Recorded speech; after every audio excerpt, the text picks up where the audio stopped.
Good morning అండి, అందరికీ నమస్కారం. ఇక్కడ ఉన్న వివిధ ప్రతినిధులు, నాయకులు, అధికారులకి, అలాగే ఇక్కడ వచ్చిన మన వేరే వేరే స్కూల్స్ నుంచి వచ్చిన విద్యార్థులకి అందరికీ నమస్కారం.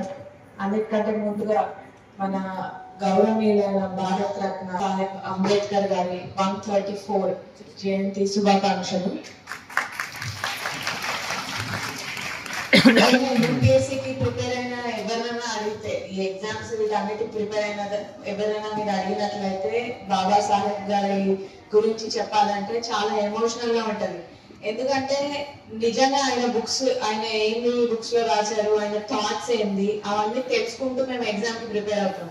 సో దాన్ని సొసైటీలో అవి ఆయన ఆ రోజు ఇన్ని సంవత్సరాల క్రితం చెప్పింది ఎట్లా రిఫ్లెక్ట్ అవుతుంది, డిఫరెన్స్ కానివ్వండి, దాని వల్ల జరిగిన ఇంప్రూవ్మెంట్ కానివ్వండి, చూసి అప్రిషియేట్ చేస్తే that is a very emotional feeling. Ambedkar గారు చిన్నప్పుడు అంటరాంతరం కానివ్వండి, ఈ కాస్ట్ సిస్టమ్ వల్ల వివక్షకి గురయ్యి ఆయన విద్యని ఒక ఆయుధం లాగా చేసుకొని ఎవ్వరు ఊహించలేనంతగా ఆయన ఎదిగారు. నిజంగా ఒక మనిషి ఇన్ని రకరకాల థింగ్స్ ఒకరే చేయగలరా అనిపిస్తుంది ఆయన జీవిత చరిత్ర చదివితే. ఆయన ఒక ఎకానమిస్ట్, చాలా మంది చెప్పినట్లు ఆయన థాట్స్ బేసిస్ పైనే మన ఆర్బీఐని డిజైన్ చేయడం జరిగింది. సిమిలర్లీ ఆయన ఒక ఫెమినిస్ట్, అంటే 78 సంవత్సరాల క్రితం కూడా మహిళలు ఈక్వాలిటీ అనేది ఆయన అప్పట్లోనే ఆలోచించి దానిపైన థాట్స్ కూడా ఆయన రాశారు. సిమిలర్లీ మన ఆయన థాట్స్ కాస్ట్ సిస్టమ్ పైన కానివ్వండి, పాలిటిక్స్, పొలిటికల్ డిస్కోర్స్ పైన కానివ్వండి, ఆయన రాసిన బుక్ అనిహిలేషన్ ఆఫ్ కాస్ట్, అది కంప్లీట్ మొత్తమే అసలు నిర్మూలన ఎట్లా చేయాలి అనే దానికి ఒక ప్లాన్ ఆయన అప్పట్లో ఇచ్చింది. అది famous book annihilation of cost అనేది. అది ఇప్పుడు కూడా ఇమాజిన్ చేసుకోవడానికి ఎవరికి రాదు, ఆయన అప్పట్లోనే హీ థాట్ అబౌట్ ఇట్.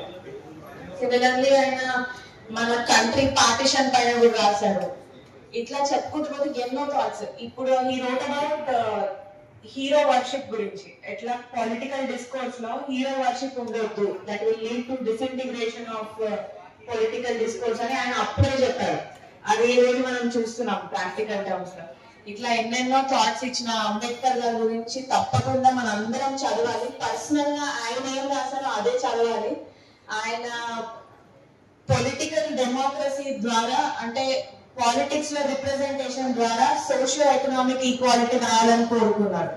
అంటే ఆర్థికంగా, సామాజికంగా కూడా ఈక్వాలిటీ రావడానికి ఫస్ట్ స్టెప్ పొలిటికల్. దాని తర్వాత ఇంకా మనం అచీవ్ చేయాల్సింది ఎంతో ఉంది. Economic equality, social equality steps ఇవి ఇప్పుడు ఫాలో అవ్వాలి. ఇన్ని రోజులు అవి రావాల్సిన టైం ఇది. అట్లనే ఆయన ఉన్న ఆలోచనలు అన్నింటినీ ఒక షార్ట్ వేలో పెట్టారంటే అది preamble of Indian constitution.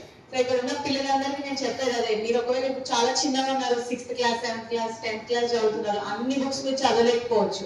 So preamble of Indian constitution చదవండి. దాంట్లో ఆయనలో ఉన్న ప్రతి ఒక్క థాట్ ని దాంట్లో పెట్టేశారు. దాంట్లో ఏం చెప్తారు అంబేద్కర్ గారు? ఈక్వాలిటీ, లిబర్టీ, ఫ్రెటర్నిటీ, జస్టిస్, వీటిని చెప్తారు. అలాగే freedom of thought, expression, belief, faith, worship.